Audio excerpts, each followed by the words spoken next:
झिलमिल बुक कक्षा दूसरी पाठ नंबर 9 भोलू की भूल। एक हरा भरा बाग था। बच्चे प्रतिदिन बाग में खेलने जाते थे। वहां दिखने वाले पशु पक्षियों को वे प्यार से किसी न किसी नाम से पुकारते थे। एक दिन अचानक बच्चों की नजर एक मोर पर पड़ी जो अपने पंख फैलाकर नाच रहा था। नाचते हुए उसका एक पंख टूटकर गिर गया। पास ही पेड़ पर एक कौवा बैठा था जिसे बच्चे भोलू कहकर बुलाते थे। भोलू को मोर का नाच बहुत अच्छा लगा। मोर नाचकर वहां से चला गया। भोलू पेड़ से नीचे आया। उसने मोर का पंख उठा लिया। रंग बिरंगे पंख पर एक छोटा सा चांद भी था।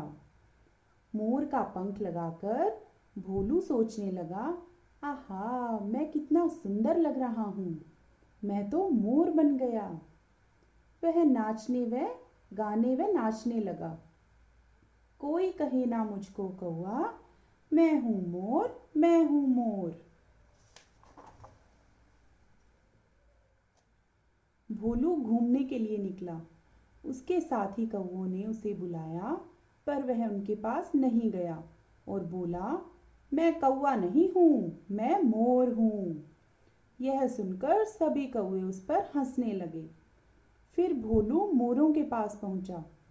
मोर उसे देखकर बोले, मोर नहीं तुम कौवे हो, यहाँ से जाओ, यहाँ से जाओ।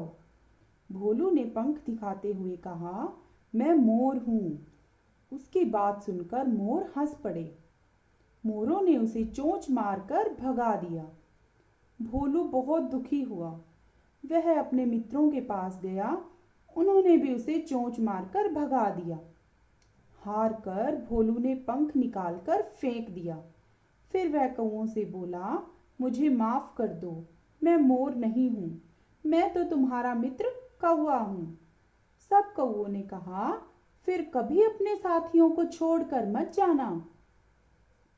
तो इस कहानी से हमें क्या शिक्षा मिलती है? इस कहानी से हमें शिक्षा मिलती है कि भगवान ने हमें जैसा भी बनाया है बहुत सुंदर बनाया है। हमें कभी भी किसी और के जैसा दिखने की कोशिश नहीं करनी चाहिए। नहीं तो क्या होता है बच्चों, हम अपनी पहचान भी खो देते हैं दूसरों जैसा दिखने के चक्कर में। तो आओ अब हम देखते हैं इसका अभ्यास कार्य। सबसे पहले हम करेंगे इसके शब्द अर्थ। प्रतिदिन, प्रतिदिन का मतलब होता है हर रोज। बाग, बाग का मतलब क्या होता है? बगीचा। कोशिश, कोशिश मतलब प्रयत्न करना। बहुत, बहुत का मतलब होता है अधिक। अब इसके कुछ प्रश्न उत्तर करेंगे हम। सबसे पहला प्रश्न देखो क्या है? भोलू को किसका पंख मिला? भोलू को किसका पंख मिला था? भोलू को मोर का पंख मिला। भोलू ने पंख का क्या किया? भोलू ने मोर का पंख उठाकर लगा लिया। भोलू नाचते हुए क्यों गाने लगा? भोलू ने मोर का पंख लगाकर सोचा कि मैं कितना सुंदर लग रहा हूँ, मैं तो मोर बन गया हूँ, इसीलिए वो नाचने लगा था ना। कौवे भोलू से किस कारण नाराज थे? कौवे भोलू से इसलिए नाराज थे क्योंकि वह अपने साथी कौवों के बुलाने पर भी उनके पास नहीं गया और बोला कि मैं तो मोर हूँ। किसने किससे माफी मांगी? भोलू ने अपने साथी कौवों से माफी मांगी।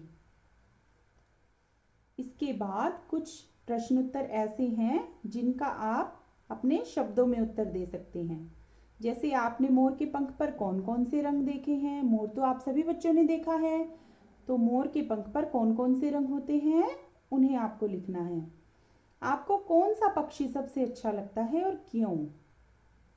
फिर है, यदि आपको मोर का पंख मिल जाए तो आप उसका क्या करेंगे? उसके बाद है, सही शब्द चुनकर खाली स्थान में लिखें। एक हरा भरा क्या था? हरा भरा बाग था। पास ही पेड़ पर कौन बैठा हुआ था? पास ही पेड़ पर कौवा बैठा था। रंग बिरंगे पंख पर एक छोटा सा क्या था? चांद था। मोरों ने उसे क्या मारकर भगा दिया? चोंच। मोरों ने उसे चोंच मारकर भगा दिया। कौवा बहुत क्या हुआ? दुखी हुआ। उसके बाद ये कुछ शब्द हैं, इन्हें आपको पढ़ना है और बोल बोल कर लिखना है। ये क्या लिखा हुआ है? पंख, चोंच, रंग बिरंगे, चांद, हंसना और हंस। उसके बाद है भाषा की बात। सोचें और उल्टे अर्थ वाले शब्द लिखें, यानी कि जो शब्द लिखा हुआ है उससे उल्टे अर्थ वाला आपको शब्द लिखना है, यानी उससे विपरीत शब्द लिखना है। दुखी, दुखी का उल्टा शब्द क्या होता है? सुखी। अच्छा, अच्छा का उल्टा शब्द क्या होता है बच्चों? बुरा। ऊपर का उल्टा शब्द? नीचे। दिन का उल्टा शब्द क्या होता है? रात। हंसना का उल्टा शब्द होता है रोना। और मित्र का उल्टा शब्द क्या होता है? शत्रु। उसके बाद यहाँ पर कुछ चित्र दिए गए हैं, कुछ घरों के चित्र। इन घरों में कौन रहता है? हम तो नहीं रहते हैं ना। तो इन घरों में रहती हैं कुछ पशु और पक्षी, जिनके नाम यहाँ पर लिखे गए हैं और आपको क्या करना है? उन्हें उनके घरों से मिलाना है। जैसे सबसे पहले लिखा हुआ है चिड़िया। चिड़िया कहाँ रहती है बच्चों? सभी को पता है चिड़िया रहती है घोंसले में, तो चिड़िया को आप घोंसले से मिला दोगे। उसके बाद है मुर्गी। मुर्गी कहाँ रहती है? मुर्गी रहती है यहाँ अपने फार्म में। ये है तोता। तोता कहाँ रहता है? पिंजरे में। मगर तोते को पिंजरे में नहीं रखना चाहिए ना, किसी भी पक्षी को पिंजरे में नहीं रखना चाहिए। ये लिखा हुआ है घोड़ा। घोड़ा कहाँ रहता है? घोड़ा रहता है अस्तबल में। और ये है शेर। शेर कहाँ रहता है बच्चों?